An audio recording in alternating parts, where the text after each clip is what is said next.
Hi there, welcome to the Bourne Academy of Facilitation and the talk Assassinating Bad Behaviours while Being Invisible by myself, Graham Newton, and Charlie Payne. We first presented this at a conference, the Business Analysis Conference in 2018, and the preceding slides and video are from that event, Westminster Central Hall, hence why the audio's got a bit of echo. The slides are unchanged from those that we presented. We started the session with an interactive question whereby we got people to think about this and write down their thoughts on a post-it note, and these are referred to during the talk, so it's included here for a bit of context. The talk will start in a minute, and we have a video from the Bourne movie just to kick things off. I hope you enjoy the session. Okay, here he goes. Tell grab team A, go. He's still talking with somebody. He's getting instructions. Jimmy, get me the conversation. Lock the box. Lock the box. Moving grab team C. Hurry, Ross. We gotta move. Okay, move through this crowd. Move through this crowd. Get under cover right now. Move through this crowd.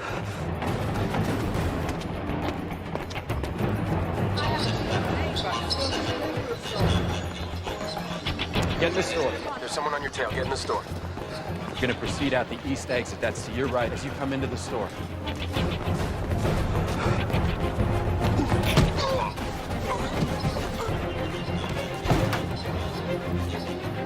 Head into the liquor store in front of you. Go into the back and lock the door. Mobile form's down. This guy's got help. Tell me when the asset's in the nest.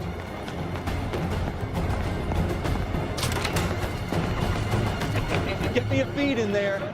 I want grab team C in there. Tell me what's going on.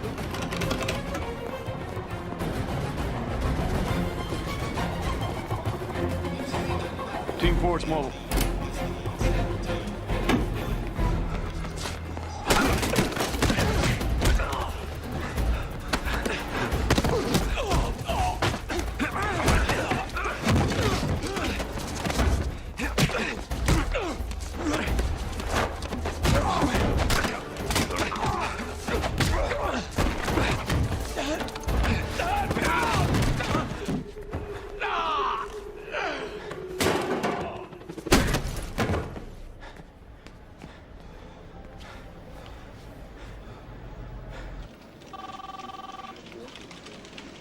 Jesus Christ.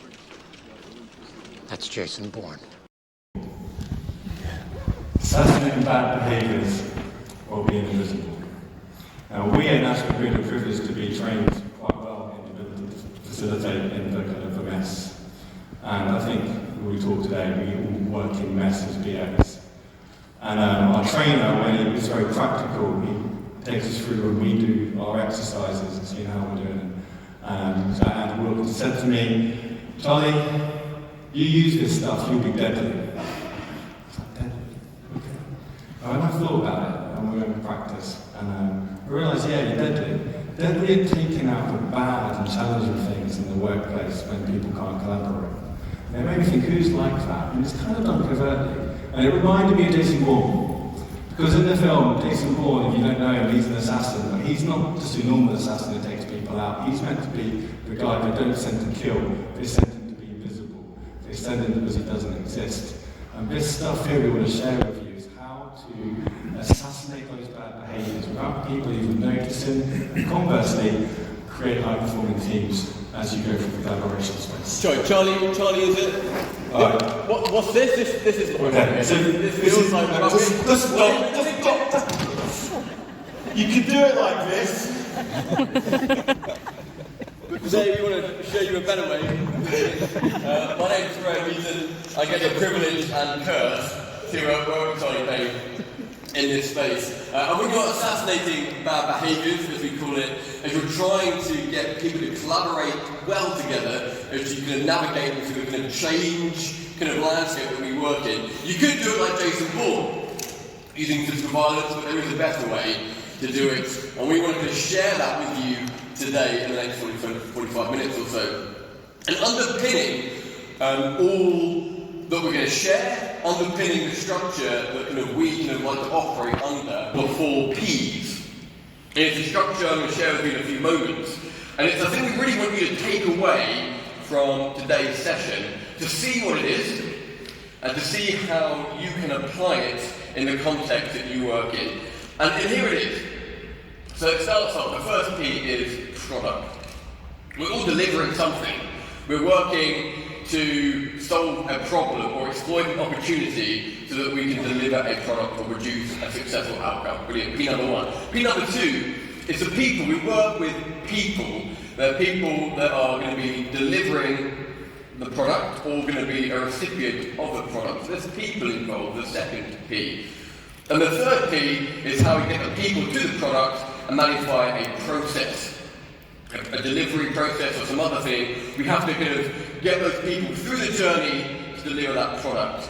And the entire kind of context under which we're kind of working in is what we like to call the press, or pressure, if you like it. What are those external pressures or influences that are upon you? Maybe it's some kind of work, organisational culture, or kind of regulation, legal, etc., etc.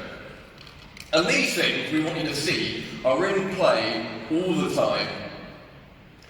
And we're going to use Jason Bourne just to kind of illustrate it even further. So here we go, the 4 Ps by Jason Bourne. So if you're not familiar with the Jason Bourne story, kind of big spoiler alert, here he is. He starts off in his as-is state, in the kind of floating in the water. He's got no idea who he is. Okay, great. We've got some people in the kind of current situation. But he wants to get to this kind of future aspirational state where he's figured out who he is, he knows about operation whatever that he was part of. We've got a product, an outcome, an objective. But he needs to get there, so we have a process. There's some drops, there's some peaks and difficulties. Along the way, he's going to meet a whole bunch of other people exhibiting a whole bunch of bad behaviours, if you can call assassinating people bad behaviours. And he's doing it under the pressure or context of the entire world. So you can take those 4 Ps and you can apply it to pretty much any situation or context, whether it be a trek to Antarctica, a Jason Bourne movie, your entire project lifecycle, maybe your next half-an-hour meeting with a particular stakeholder. What are your outcomes? What are the people involved? What are the external factors that are influencing that? These are always in play, and tending to them, giving them your attention, is going to be the key to success to achieve collaboration with people. If you ignore them, there will be no collaboration and you will fail. And what we're going to do over the next part of this session is to go into each of those Ps to help you show how you can attend to them to create an atmosphere of high-performing teams to get that collaboration. So let's start with product, the end goal. When you're delivering a product, it starts with understanding the problem. That brings us to our first kind of point. We were playing the Bourne kind of movie titles. The first Bourne was the Bourne Identity. We've called it really wittily, is that even a word? The problem identity. Let me ask you a question. Let's reflect. Are you working on a project right now where you don't really know the problem that you're trying to solve? Or have you worked on a project like that? Maybe if I asked you to turn around to the person next to you or behind you and say, what is the problem you're trying to solve? You'd be able to express it concisely and clearly. And maybe even if you could, if they said, oh, why is that your problem? Oh, I'm not quite sure. Let me just put a pointer.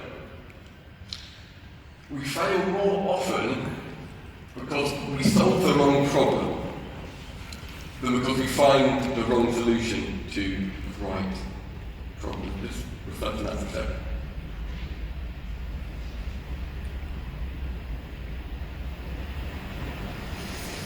We work in a press or an environment where there's a rush to action.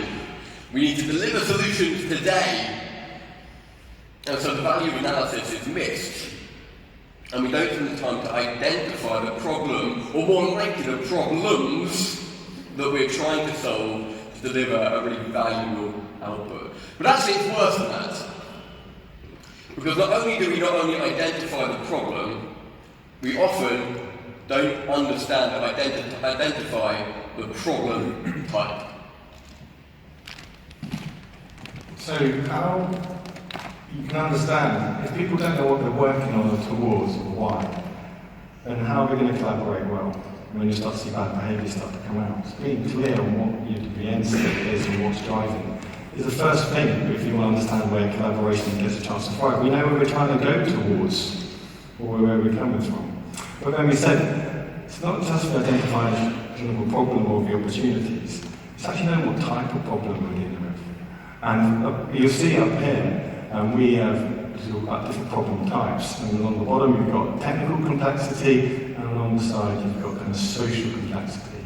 Now, just going on the bottom is to say for a minute, social complexity low means people are in a real agreement as to what needs to be done. We kind of, the first one we're going to talk about problems which are kind of, there's a high degree of certainty how we go about the answer to them. E.g., 1 plus 1 equals 2. Not many people are going to disagree with that. And you will find that you will get a solution to the sum, right? We call that a tame problem, like our little pussycat friend. It's kind of a linear process. You follow steps and get an answer. Great, we come across that. As you kind of move along, it gets technically more complex. And the degree of uncertainty as to how we answer is not kind of known, but yet there is an answer. And we kind of talk about that kind of in the mess. It takes a while to figure out where it all sits. Multiple systems interacting, is it up or down, or left or right? But yet we all agree that there's a solution here that we can go towards. And see in this space where what problem or opportunity you're in really will help you think about the approach you're going to take. And then in order so that the team can then work towards solving it. This is where management comes in really well, and project management in particular, and getting the task laid out, we understand that.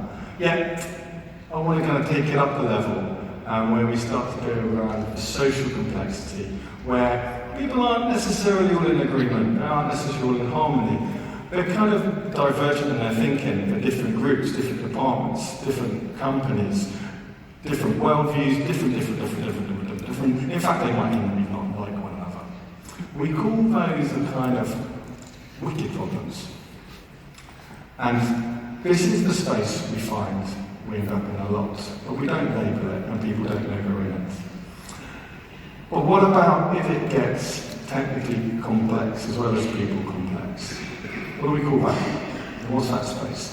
The phrase we use actually is a wicked mess. And it looks a bit like this. And I don't know of any project you're on currently right now, but it can feel like this so much of the time, where what you've got is everyone's starting in a different place, and they don't quite know where to go with it. And you know, management just doesn't quite cut it. And we're saying, where's the leadership? Leadership's needed up here. And in the bottom place, you know, we say 1 plus 1 equals 2, we kind of apply quantitative methods, tools to kind of do it. Up here it's a lot more around a qualitative approach. Down the bottom I said you kind of solve this kind of stuff up there in that top corner. You don't really solve it, you dissolve it, you break it down. See, and if you don't know where your problem or opportunity, where you're in is, sits up there, it will really affect the approach you take and how people navigate through it. So we live in our project world, it tends to be up in the wicked mess space.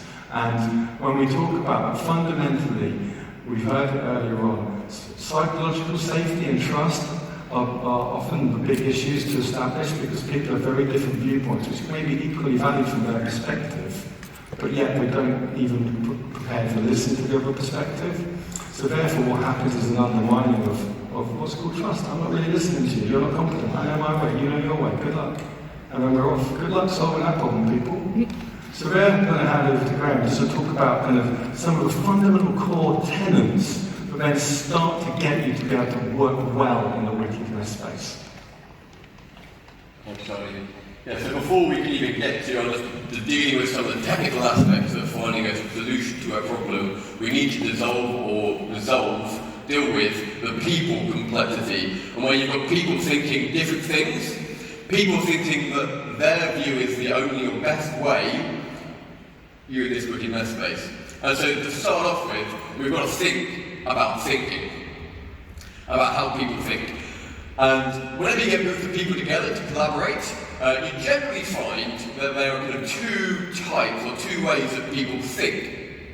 And some of you might know this model already. It's kind of a diamond model of kind of thinking. But the first way that people think when they come together is in this kind of expansive kind of way of thinking. So you're sharing ideas, you're generating ideas, you're kind of understanding each other's perspectives. We call it kind of expanding our thinking. We're starting from a point and we're getting bigger. We're sharing ideas, we're getting more ideas. We're kind of in that kind of space of thinking.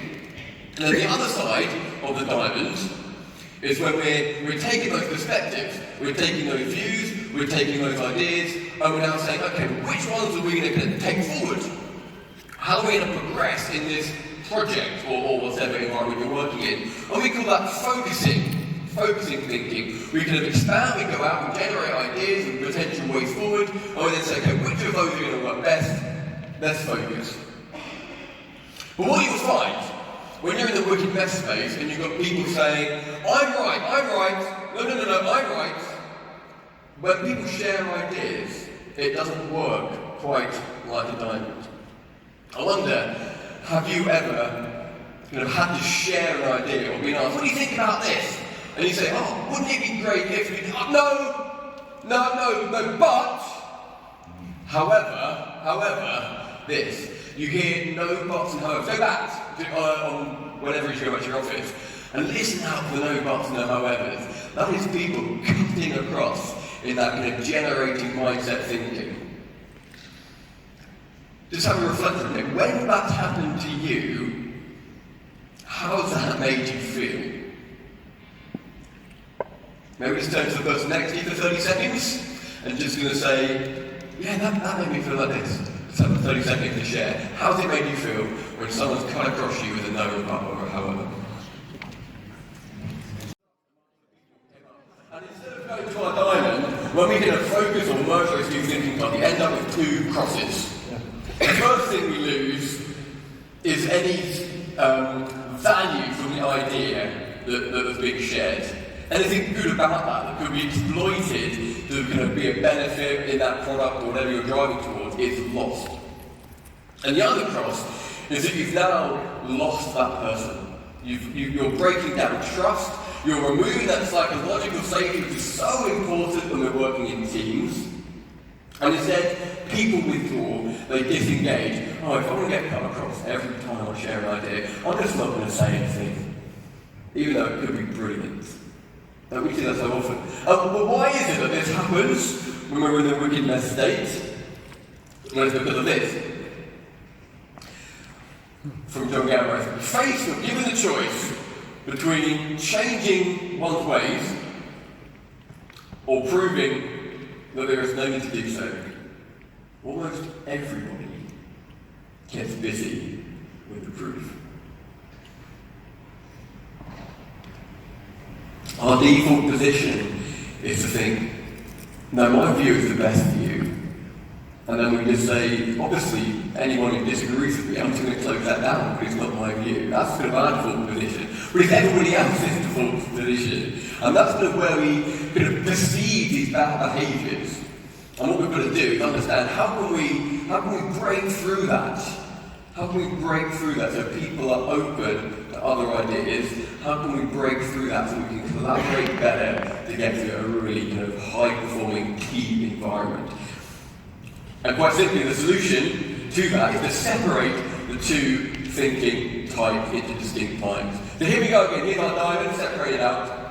So you need to recognise when you're working with someone, whether it's a workshop, whether it's a meeting, whether it's a conversation, one-on-one, are you in a generating mindset where people are sharing, people are vulnerable, people are saying you could do this? Or are you in a focusing mindset where you're now taking those and say, yeah, what should we do? And when you're in a generating mindset, the most important thing to do is this. Defer judgment. When people say no, but, however, they're judging too early, they're evaluating too early, no, but this, however, when we're in this space, we defer judgment. And when we're in the other space, we use something called affirmative judgment. We don't just say the no buts, however, till we're sort of on the other side of the coin, so we can just do it a bit later on. We don't do that. We need another way just to kind of help have a kind of a healthy conversation about ideas. And these are tools that we really like to use to help people be affirmative when they're judging or discussing ideas. And it starts with the advantages. What's good about what someone has just shared with you? Yeah, I didn't think about that. That would really work well in this situation. But still, that leaves it open to say, but, however, what we do, we say, let's pose that limitation as a question. How might this happen? How could it work in that context? Etc., etc. And instead now of kind of going up against each other, no, that's wrong, or I must be right, we're saying, well, that's interesting, I value that, we're building that trust and rapport, how could. And instead of talking at each other, now talking to each other. And it's encouraging this behaviour, setting this up as a normative way of working, which will help people collaborate. And even more than that, we then talk about overcoming. How then, instead of someone having to defend their idea against a limitation, you say, how might this happen? You could overcome it with this. So you're now in this really affirmative way of discussing each other's different and diverging views when you're in that wicked mess space where everyone's got kind of different outcomes or objectives they're driving towards. And the final thing is that we need to appreciate the different ways that people process information. We talk about people being either an internal or an external. So maybe if you're an internal, you hear something and then you kind of reflect and think kind of in your head. You kind of think quiet to yourself and like have some time to do that. But if you're an external, as soon as you've heard an idea, you want to say, yeah, this, because you think externally. And when we're in this wicked mess space, you will have experienced this. What happens? The externals dominate the conversation. Because they're the ones that aren't really in control. They're the ones that talk first. And so you get the situation whereby the internals just feel like, oh, this isn't fair. I can't be of any value here, and they withdraw and they don't share. So you haven't got a fair process in play so that everyone is being engaged in the best way that they can be engaged. So they help internals to say, you know what guys, just hold the phone for 5 minutes and write down silently. And then we can talk, developing a fair process whereby everyone can be engaged.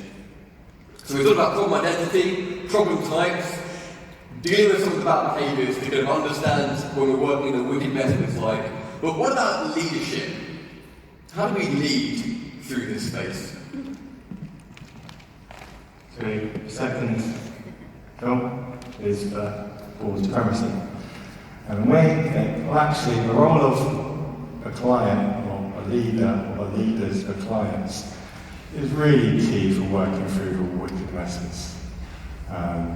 You may be thinking, I'm on a project right now, I don't know what problem we're trying to solve. Well, I didn't realise it was a wicked mess, no wonder we're not working. And do you know what? Who is actually in charge here? You wonder why it's so hard to keep people engaged, working positively, performing well, and not seeing bad behaviours come out. These are the fundamentals that give you a chance. Not even a guarantee, but just give you a chance. So one thing we look at when given a piece of work is to assess the client. I don't like taking on bad work. I don't know about you guys. Demotivates me. BA's like the why. We're driven by the why. We like the rationale. If I don't know the why, I'm like, I find this difficult. And so I find out the client's why. And there's 3 things we look for. We do what's called a task appraisal. We kind of understand the number set of questions we walk through. The classes are involved in a change, what kind of change is it? What kind of problem is it? What's a successful outcome? There's three things we're looking for in particular when we look at the client or the leader. We look for what's called 3 I's. And the fundamental one, when I say the leader, is this quote. I'm looking for this. Who's got the authority to make the change without asking permission to do so? Because if you don't know who they are, good luck. Good luck. And that's what we look at. So I number 1, first of all, we'll come back to that in the second eye. I sit down with a client, sit down with a person who's kicking themselves. I'm trying to assess, are we interested in you in this piece of change? Right? Are you telling me to do it because you're trying to abdicate your responsibility? You're trying to say, I'll solve it for you and give me a problem which I can't resolve? Don't do that. It becomes very difficult to move through the wicked mess when you have this person who's allegedly in charge with very low interest level. You know, they never turn up when you need them. Yeah, that sponsor. How interested are you? Question. For other things that are in your priorities, where's this fit? I number 1. And number 2, how influential are you in this? And it goes back to that question. We ask the question. This change you're asking us to do, this problem, this outcome we're looking for, have you got the authority to make the change? Guess what they say a lot of the time? Well, no, I don't. We've got another problem.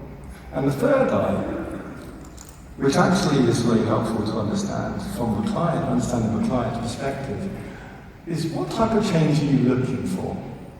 And where's your kind of idea space? Is it better, taking what we've got now and improving it? Or are we kind of going just new and different altogether?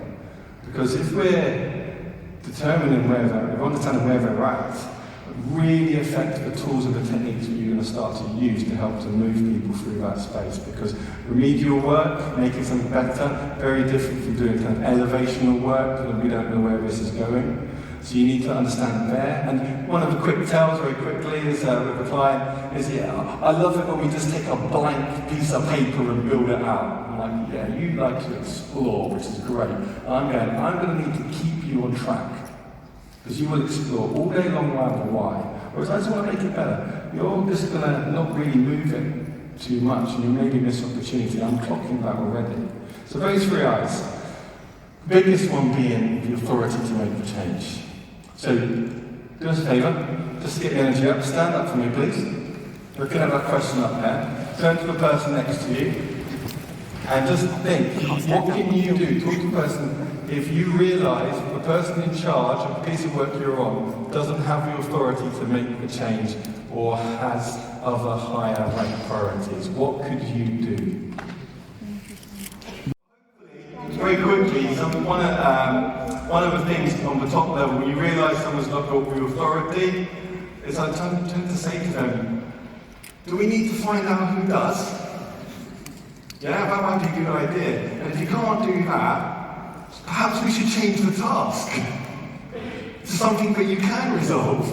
Because I'm not going down with you, because I've got a reputation I want to maintain. There's that one. And when you realise the higher ranked priorities, maybe say it again. Are you the right client for this piece of work right now? Or do we need to wait until you have got the time for it? You've got to be prepared to start asking these questions, guys.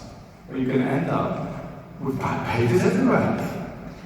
And that is what we see kind of prevalent because we've not looked at the role of the leader. And we've not looked at whether the changes are ever going to be implemented. We've not considered what problem we're trying to solve. We've not considered what the problem space is. And I think that then leads on to the final point of the next movie around the Bourne Ultimatum, which is actually the process ultimatum. Thanks, Charlie. So, think back for a second to the video that we showed at the very start of this session, and we showed this guy trying to get through this station. He's our client. He's got a pretty clear objective. I want to get through this station without being killed. His problem being some henchmen or thugs sort of chasing him but trying to get him. And where was Jason Bourne? Well, he wasn't front and centre, he was on the phone. He was guiding his client. Turn left now, go into that liquor store. When that henchman came up behind him, he took him out. He was eliminating bad behaviour, albeit in a relatively violent, extreme way. But he was focused purely on making sure that the client got to his end goal, protecting him. And what that kind of illustrates, and what we want to share with you, is that the real need to separate what we call content from process. It is the client that owns the problem. They own, do I say this, the requirements, not the BA. They own the benefits that are going to be delivered from any kind of product that we're going to be working on. So they own the content. And most typically then, it's the BA that owns the process, guiding and helping and shaping to get that client to where they need to go. Let me illustrate it. Oh, here we go, a quote. So when you understand that, we realise that you are the process. As a BA, you are the process. Let me illustrate this with this diagram. So here we have the client in the red. They own the product. They own the product. That is their thing. You have the process and the 3 Ps in green, and there you have a facilitator, and they own the process. But you have some extra people, the yellow, and we call that the resource group. These are the extra stakeholders, the SMEs, the people you need to get in to assist the client with the content. And so the role of the facilitator, more often than not the business analyst, is to help the client and the resource group to work together collaboratively in a wicked mess space where there's all sorts of stakeholders with different views to drive towards a successful and positive outcome. And so this means that you're now designing the process to get that outcome. You're thinking about, okay, we've got internals and externals. How can we make sure that there's a fair process to engage everyone?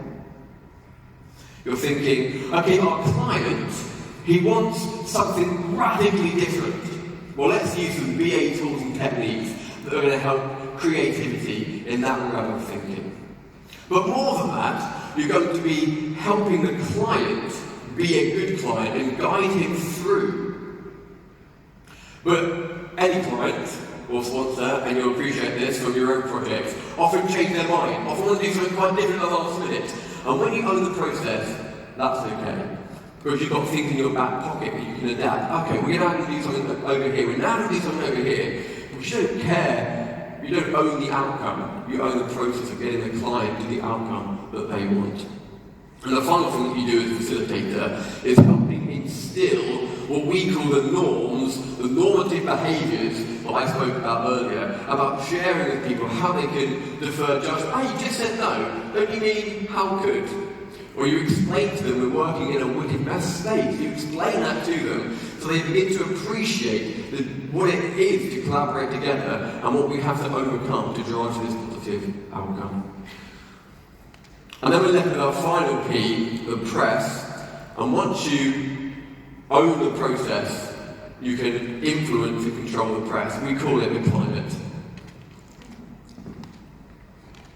So any room in our office is thankfully they come with air conditioning, which is great. And you know, if you go into change meeting rooms, sometimes you go into this room and it's colder than the room you just came from out of, or it's warmer. The first thing you do is like, I don't want to change, make it warmer or make it cooler. We talk about that kind of being climate and controlling the climate. There's two elements to a climate. There's kind of physical, and then there's psychological climate. Because we talk about culture and changing what culture's like, but we need to think about what's maybe the climate on the project, what's the climate in this group, this session which we're looking to run. And when you start to get that, you understand the client, you've got the right people in the room, you understand them, you've done your research, you've prepped it correctly, you can then start to control the climate, right?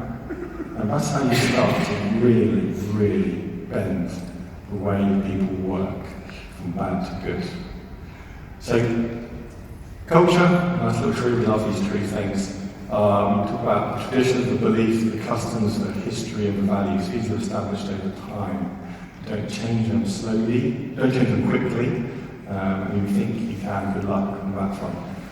Yet, you can influence the climate. And the research around this has identified there's 9 dimensions that are in play for a climate. And I think about in a room when you meet. And if you're aware of them, and if you know how to attend to them, you can influence them powerfully.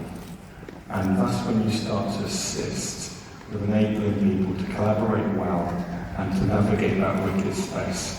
When you know what you're going after, when you've got the person or persons who can make the change on board, confidence, you're now setting the play up.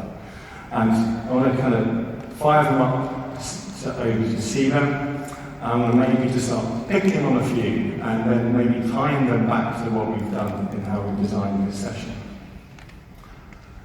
So, we talked about idea time. We talked about idea time, allowing time to come up with ideas, right?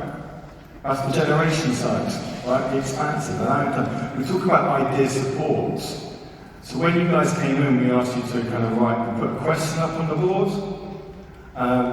We provided a way to answer a question. I struggle with ... That's supporting your ability to think of an idea. We call that stem, like a flower. There's petals, but a stem supports it to allow the flower to idea support. Some of you prefer to have an example, a straw man, so we gave them an example. We're giving you idea support to allow you to think of an idea. Right? So if you start thinking about that, how to get people going, time for ideas, how do I support the ideas? Right? Risk taking. You need to think about the appetite for risk in your organisation, member of the team. We've taken a bit of risk today when I decided to jump down and try and put Graham on the... should we do that? Is that a bit weird? It's a bit of a risk putting these up here and thinking we're going to start to answer them. It's those things. But these, when you start putting them in play and using them, they're beginning to build up the trust and the openness in how we operate. It's another one. So when we talk about having debates, how do you enable the debate well? We talked about affirmative judgment. Kill the no's, buts and howevers. Allow for positive way to evaluate effectively. How does that work with this? How can that work with that? And I tell you this, when you start seeing it in action, some of you may know it in action, as a facilitator, you're seeing the group, the client, the group of people who are going to Bombay, looking at this issue, they're going there, and they're starting to talk it through. You just stand back and you watch them. And this is a delight, because they know how to work well, they know how to collaborate. And every now and then, Bob goes, no, hey, remember we talked about how can, how to, and they're back on track. And that comes around when we talk about setting up the norms, setting up the way that we're going to operate as well. So with that, we're starting to create the challenge and the involvement, we can get the trust and openness because people aren't shut down, and then we make sure we can think about when can we interject some places of humour that's appropriate. All of these things, as the facilitator, you get to play around with if you're aware of them, and if you're aware of how to use them, you will find that wickedness and those bad behaviours, they just dissipate.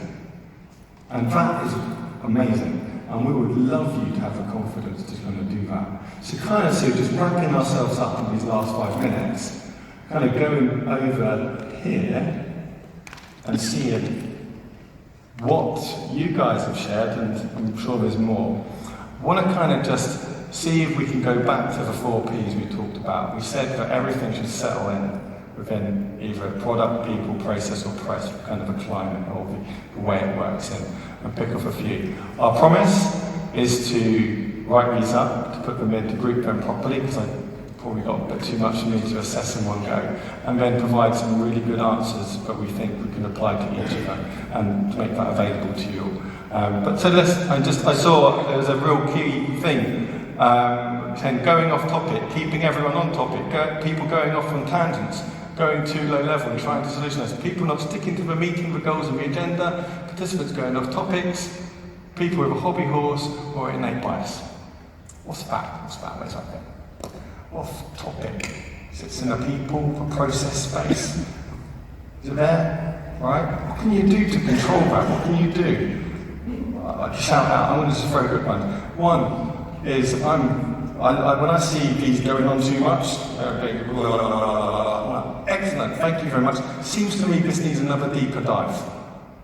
So we're going to park that, and I'll make sure I'm very careful to write up explicitly what it is they need resolved, and to keep to the time. And it's important. We grab it, we put it up on our, say we call a car park, or follow-up board, and that way, is what's critical here is that person who's really passionate is understood and heard sufficiently so that they know we're not just palming it off, but we're going to take it and then follow up to make sure the time to go into it is made available. Now let's move on. Down to it. Right? That's easy. Well, Charlie, that's another one. Another thing that we do is we write up an agenda as we go in and we say, right, today, the outcome of this meeting is this. So we get a bit of flip-chart paper and we just write it out. We're nice and scrappy so it doesn't look professional. Say, well, we're going to do this today. Is that okay with everybody? Everyone agrees? Okay, they've all just signed a non-verbal contract with me that that's what we're going to do. And then it means that when we come back to it, we can say, are we still on track with this agenda? Oh no, wait, hang on a minute. We're just going to come back to make sure we're focusing on this. So front and centre, we're setting up that norm, setting an expectation, and setting up that commitment from people that what the agenda is, what the outcome we're looking for this meeting is met. So when those things happen, you say, that's what Charlie said, we'll take away and park it, because we're going off track now. And you've got that kind of contractual buy-in for what the track of the meeting should be. Charlie. So many of these, people talking over each other. Guys, and includes what we said to how to deal with that. Deferred judgment, we're listening, positive, affirmative judgment, yeah? You set the play up, if the group know how to operate, and you help them the tempo, they will learn. And this stuff disappears very quickly. Because people actually do care, they want to make a difference. Right, so you've got to set the play up to enable them to. We talk over each other. Well, one of the things we set up in norms is you see, especially in larger groups, one conversation going on at a time, one person speaking on at a time. Right? And when you see those side conversations like slip over, do you want to kind of say that to the rest of the group? Because it's really important what you say is not missed. Because it is. And if it's not, they stop saying it. And we learn very quickly. That's the externals. That's me. Yeah. That's another really one. And you see, where's this from? Again, it's people, isn't it? It's people. Keeping the discussion focused and on track. Same stuff. It's all there. Talking too much. People having side conversations. And still with that. These are the pain you're feeling, right? People scope creep, going off topic. That's the agenda again, right? And then controlling that correctly. Let's see if there's a trickier one.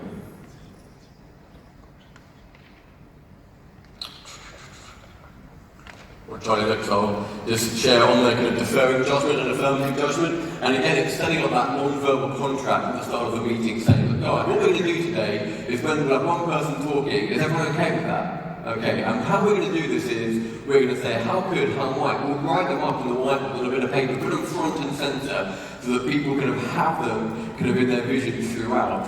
And we're going to say, is everyone okay with this approach today?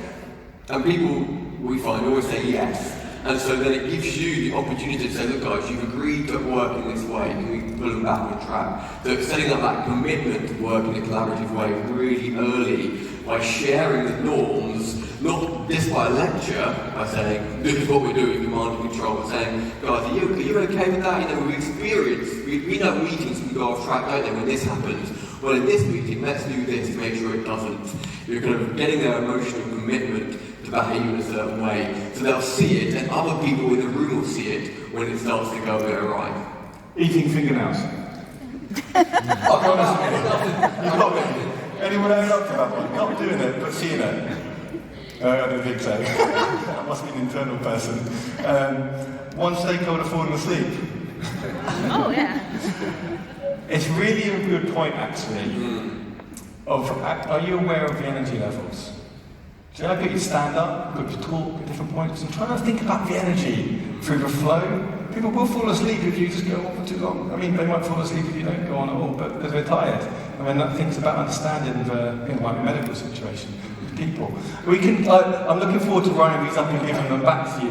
Why, as we kind of wrap up, as we think about some. This is the why stuff, this is the transformational stuff, not the transactional. We can give you a load of tools and techniques. Come and talk about, we've got books and studies around which are brilliant, but that's not what you want. You need to understand, you need to know what you're going towards, guys. Is there a real problem or an opportunity? Is there clarity or knowing you're working towards that? You need to know what your problem type is, but people don't naturally collaborate in that kind of space. Right? And you need to know where's your client, what's their interest, what's their influence, and what's their ideas.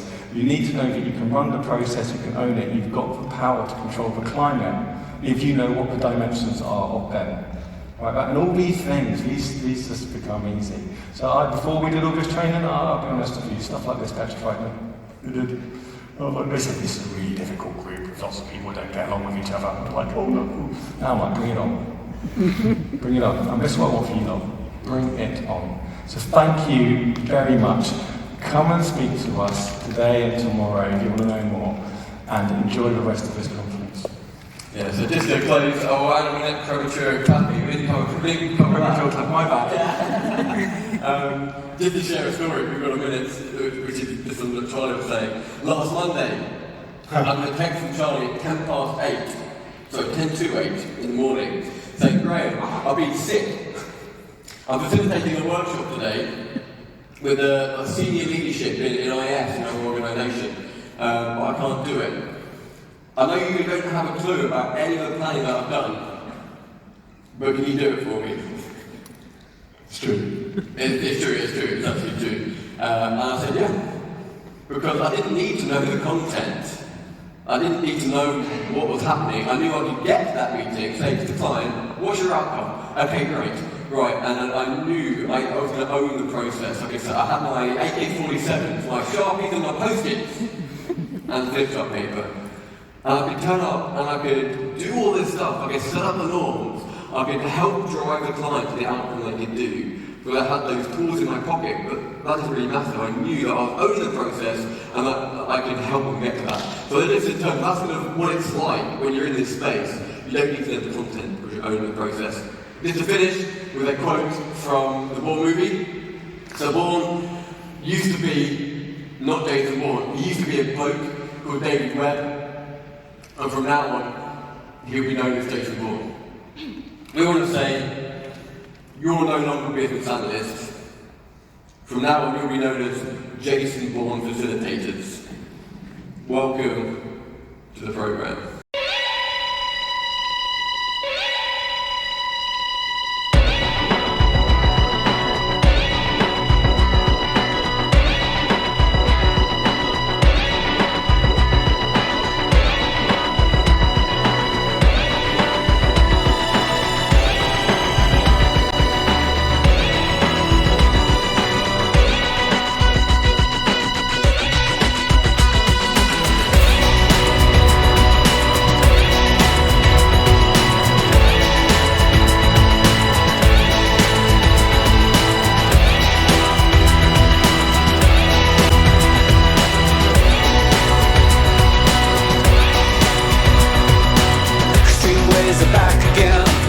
Places